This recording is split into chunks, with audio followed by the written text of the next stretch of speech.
Pavlok 2 habit conditioning device. I love this title. Pavlok 2 is the brand. Version 2 means it's the next upgrade with bonus habit change ebook. This is a pretty badass title. It's not overdone. A lot of people overdo it. The sad thing is it's only got 3 stars. I can almost guarantee you, I know why, people are gonna say it doesn't work.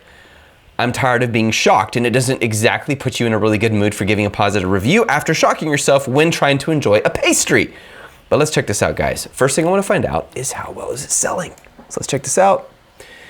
$200 is a lot of money to spend on something to shock you, unless they can really sell and convince you that you need it. Now notice the bullet points: upgrade your life, change your behaviors, move forward, get on track, join the community. These are all extremely well done. So the branding on this is excellent. It's actually a cool looking watch, makes you look like you're with flash or something.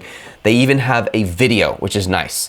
And they got variations. I mean, I can't say much to improve this listing. The main problem is the reviews. So really quick, let's find out the #1 issues with the reviews.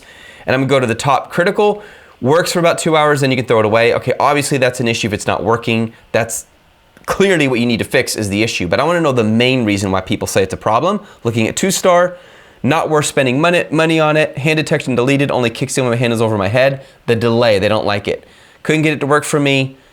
There's no good support. Okay, so the issue is technical. Simple as that. It's technical. And their sales are gonna drop because there's a technical issue. The quality is low. They probably got a really good deal on this and they're charging way too much for the quality. Bottom line, find a better manufacturer. Guys, you can't get away from this. If your product isn't amazing and it's real value, it doesn't matter how amazing your listing is, it doesn't work.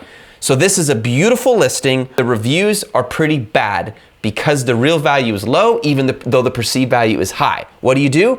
You have to build a better product. That's it, very simple.